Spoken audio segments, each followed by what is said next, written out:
The title of this article is called The Effects of Changes in Physical Activity on Sedentary Behavior. It is considered to be a level 1 evidence of randomized trials.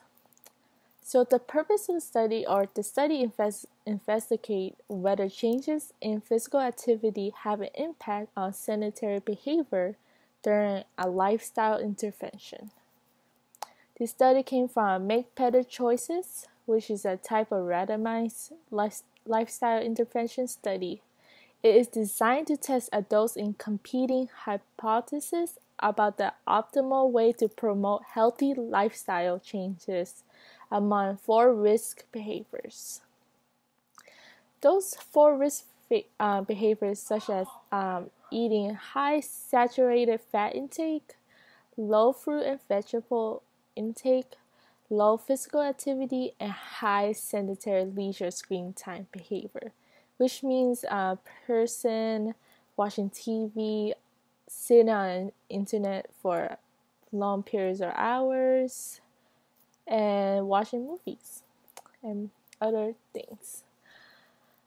Which is all these 4 risk behaviors is similar to low rate healthy behaviors.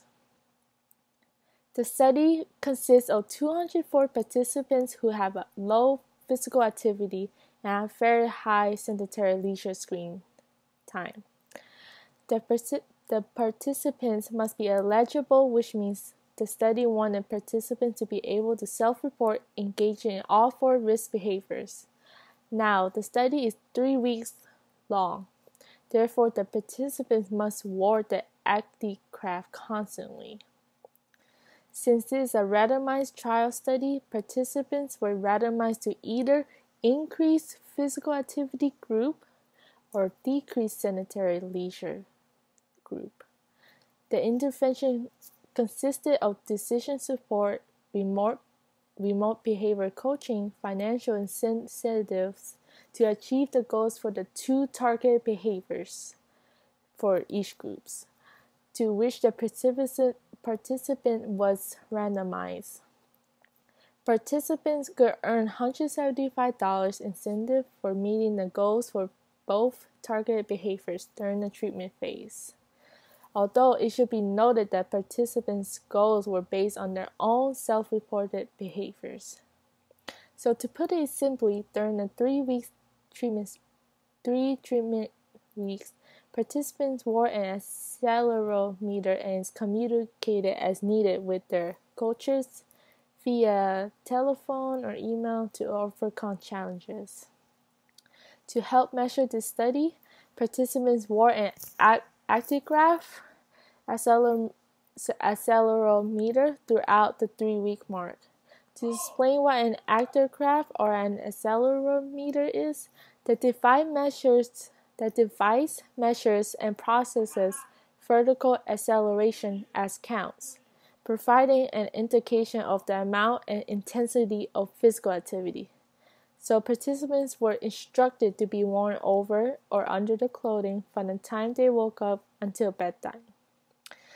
So the good part, the results, showed that increased physical activity group participants increased their bout-corrected moderate vigorous physical activity by 14 minutes per day and decreased their total sedentary leisure by 18 minutes per day. The other group, which is decreased sedentary leisure, did not change their physical activity or their total sedentary behavior. On days when participants exercise, each 10-minute bout of moderate vigorous physical activity was associated with a 6-minute decrease in sedentary behavior on the same day. Upon evaluating that study, this shows how changes in physical activity over time affect sedentary behavior. Physical activity and sedentary behavior were measured objectively using wearable accelerometers. Increases in physical activity were associated with small but significant decreases in sedentary behaviors. This suggests that the effectiveness of this of an exercise intervention on improved health will not necessarily be compromised by compensatory increase in sitting. Interventions that seek to change both sedentary behavior and physical activity may need to target both behaviors. So, on my thought, the strength of this article is how they tested participants' behavior of daily activities and sedentary lifestyle, and physical inactivity are well established because they were constantly monitored. It helps us know what type of behaviors will cause the high risk factors for heart disease, cancer, and diabetes. This goes by saying sedentary behaviors have emerged as an important target for health promotion and disease prevention efforts. Although there is a weakness of this article, is that it's not providing a variety of participants. It's not diverse. For example, testing if participants who have an underlying medical condition will affect this study. Like if people with heart disease are able to do moderate activities and how the study improves their well-being.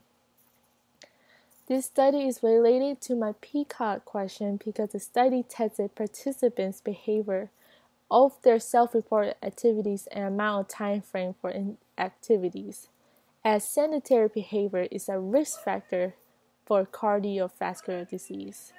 With the help of the study, it allowed us to know human behaviors which causes a rise in cardiovascular disease. One thing that this study can change is having different individuals, such as the data should incorporate diversity. In addition, data should incorporate their medical condition and how applying moderate vigorous exercise will help improve their well-being. In addition, adding more people and record how many people who have the same condition will help change the data significantly. With the medical condition included, the data should also record participants' heart rate, blood pressure, their mood status, and their overall health as a whole to help give us a bigger picture of how 60 minutes per day of moderate vigorous intensity physical activities affect their underlying medical conditions. Thank you.